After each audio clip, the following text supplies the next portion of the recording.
Hadis ke-24, hadirin wal hadra hafizakumullah. Peperangan demi peperangan. Hadis ini menerangkan tentang peperangan demi peperangan. An Abi Hurairah radhiyallahu anhu anna Rasulullah sallallahu alaihi wasallam qala la taqumus sa'atu hatta yafidhal malu wa tadhharal fitanu wa yaqthural harju. Qalu wa ma al harju ya Rasulullah? Qala al-qatlu salasan. Rawahu Ibnu Majah. Artinya daripada Abu Hurairah radhiyallahu anhu berkata, Rasulullah sallallahu alaihi wasallam bersabda, hari kiamat tidak akan terjadi sehingga harta benda melimpah ruah dan timbul fitnah ujian kepada keimanan dan banyak terjadi al-haraj. Sahabat bertanya, apakah al-haraj itu wahai Rasulullah SAW? Nabi menjawab, peperangan demi peperangan demi peperangan. Ini peperangan yang banyak. Sekarang perang Ukraine, perang Palestin, bukan perang, genocide di Gaza, genocide. Tapi itu, ini zaman dah genocide pun dia kata bukan genocide. And the genocide doesn't happen only within 4-5 years, 6 years. Kalau orang Yahudi marah kerana Holocaust yang dibuat oleh Hitler, dianggap bukan hanya sekadar genocide, worse than genocide, never again kononnya.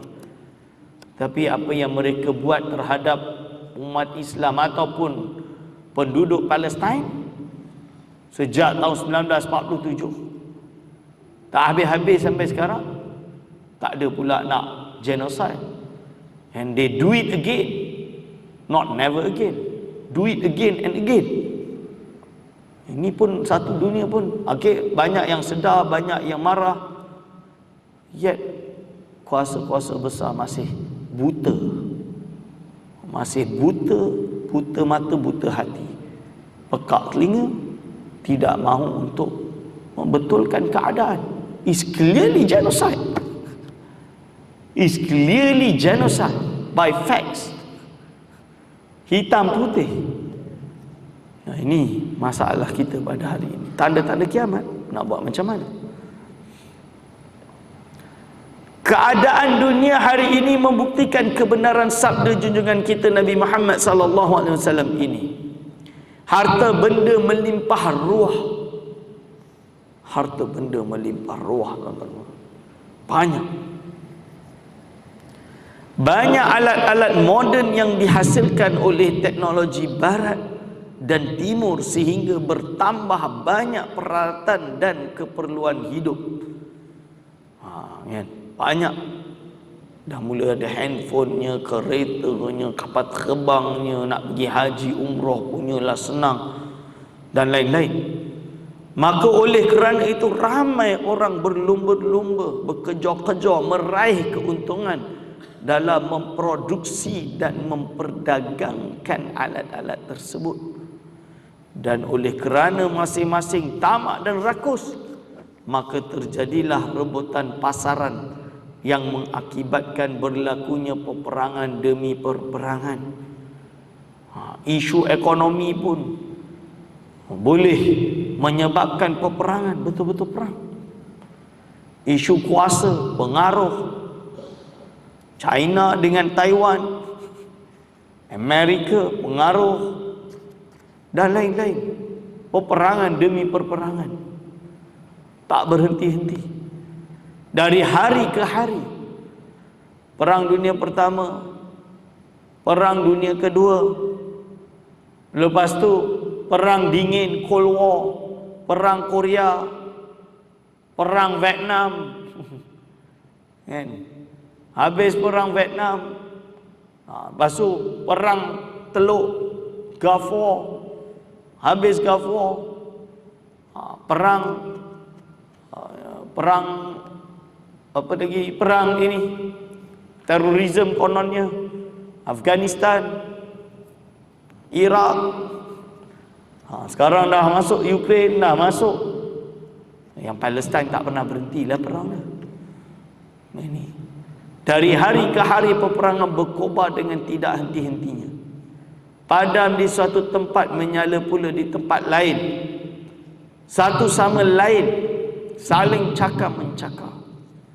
Semakin maju teknologi, semakin tersiksa manusia kerananya. Zaman dulu perang ni tak adalah nak risau.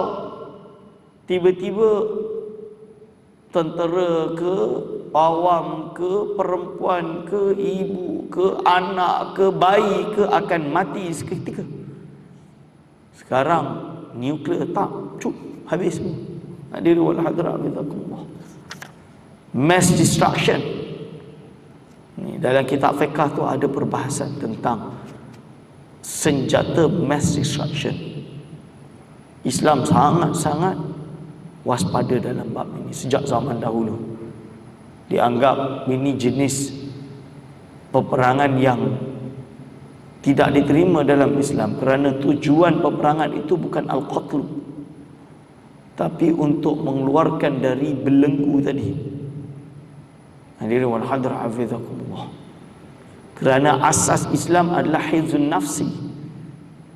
Walaupun di kalangan orang bukan Islam sekalipun, dilarang dalam peraturan Islam peperangan membunuh wanita dan kanak-kanak, orang tua yang lemah, non-combatant.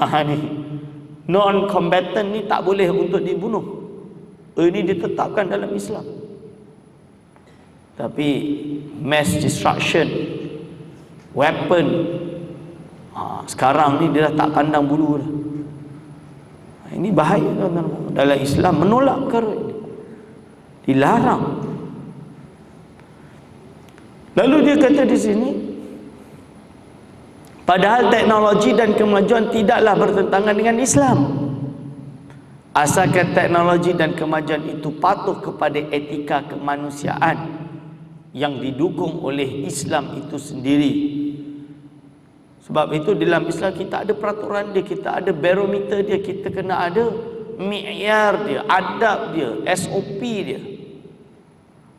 Tetapi sangat disayangkan teknologi dan kemajuan yang dikemukakan oleh dunia barat pada hari ini adalah berdasarkan kepada kebendaan.